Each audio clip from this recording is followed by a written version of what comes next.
خلقه محمد وآله أجمعين. بسم الله الرحمن الرحيم. نرفع أيدينا جميعا بالدعاء. يا الله يا الله يا الله، يا محمد يا محمد يا محمد،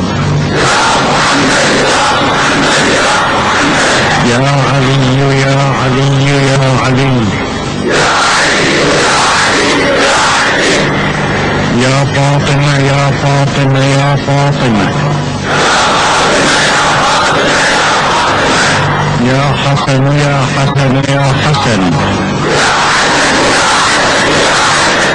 يا حسين يا حسين يا حسين،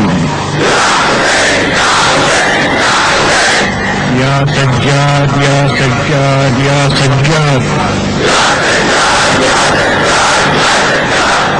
يا باقر يا باقر يا باقر،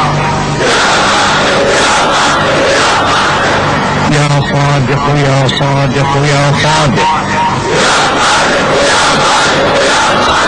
يا كاظم يا كاظم يا كاظم، يا رضا يا رضا يا رضا، يا جواد يا جواد يا جواد،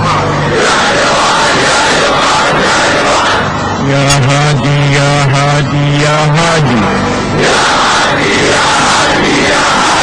يا عسكري يا عسكري يا عسكري، يا حجة يا حجة.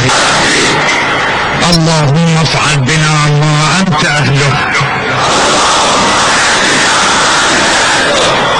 ولا تفعل بنا ما نحن أهله، يا أرحم الراحمين.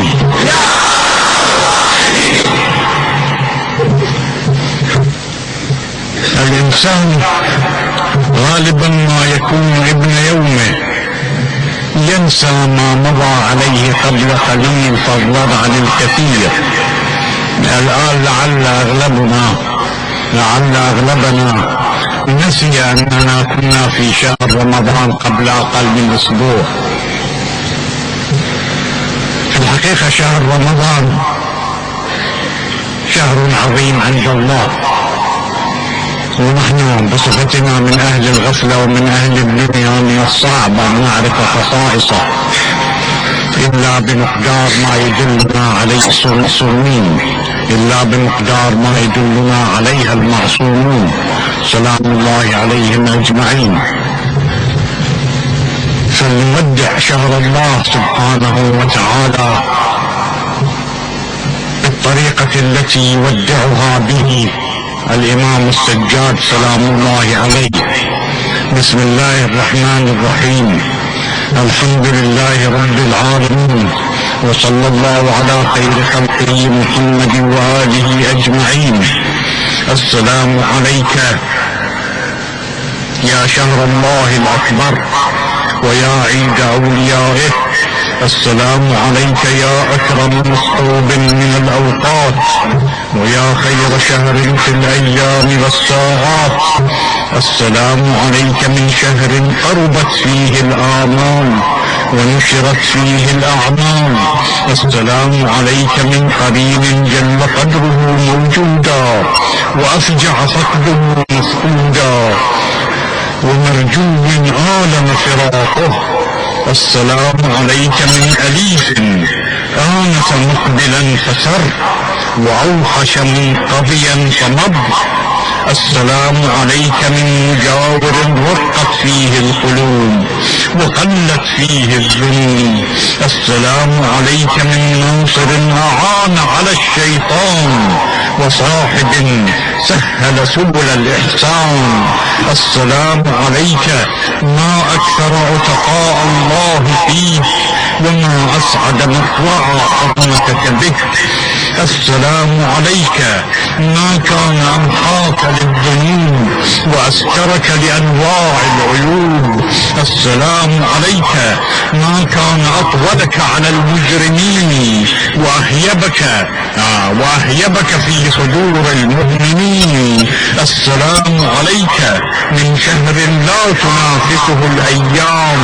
السلام عليك من شهر هو من كل أمر سلام. السلام عليك غير كريه المصاحبة ولا ذميم الملابسة. السلام عليك كما بسطت علينا بالبركات وغسلت عنا دنس الخطيئات. السلام عليك غير مودع برما ولا متروك صيامه سأما. السلام عليك من مطلوب قبل وقته ومحزون عليه قبل فوته. السلام عليك كم من سوء صرف بك عنا وكم من خير أفيض بك علينا. السلام عليك وعلى ليلة القدر التي هي خير من 1000 شهر.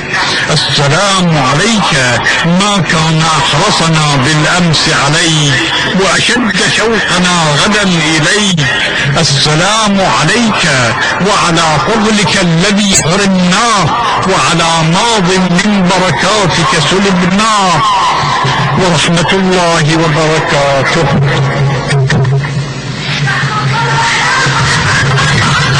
أعوذ بالله من الشيطان الرجيم. بسم الله الرحمن الرحيم. إن تصبك حسنة تسؤهم. أكو جماعة من الناس.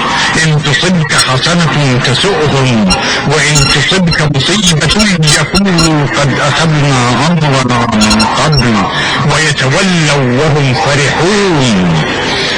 قل لن يصيبنا إلا ما كتب الله لنا هو مولانا وعلى الله فليتوكل المؤمنين. قل هل تربصون بنا إلا إحدى الحسنيين ونحن نتربص بكم أن يصيبكم الله بعذاب من عنده أو بأيدينا فتربصوا إنا معكم متربصون. قل أنفقوا طوعا أو كرها لن يتقبل منكم إنكم كنتم قوما فاسقين. بمناسبة مرور عيد الفطر نتكلم عن فكرة العيد في الإسلام ويكون ذلك في ضمن عدة نقاط. النقطة الأولى يعتقد طبقة من أهل اللغة ولعله هو المشهور بينهم أن العيد إنما سمي عيدا لأنه يعود كل سنة كأنه مأخوذ من العود فيكون عيد بمعنى عائد كفعيل بمعنى فاعل مثل عليم بمعنى عالم. لسنة كأنه مأخوذ من العود فيكون عيد بمعنى عائد كفعيل بمعنى فاعل مثل عليم بمعنى عالم. إلا أن هذا واضح المناقشة. أولا إن العود بالواو والعيد بالياء فتكون كل واحدة مادة منفصلة مباينة مع الأخرى ولا يوجد وجه معتد به لتبرير تبديل الواو ياء في لفظ العيد. ثانيا أنه لا تنطبق هنا قاعدة فعيل بمعنى فاعل لوضوح أن عيد ليس على وزن فعيل لا فعلا ولا تقديرا. ومن هنا فإن الاطمئنان العرفي على أن لفظ العيد لفظ مستقل وضع لأجل الدلالة على هذا المعنى بالذات وهو أي يوم يناسب فيه اجتماعيا إظهار الفرح والسرور فيكون عيدا.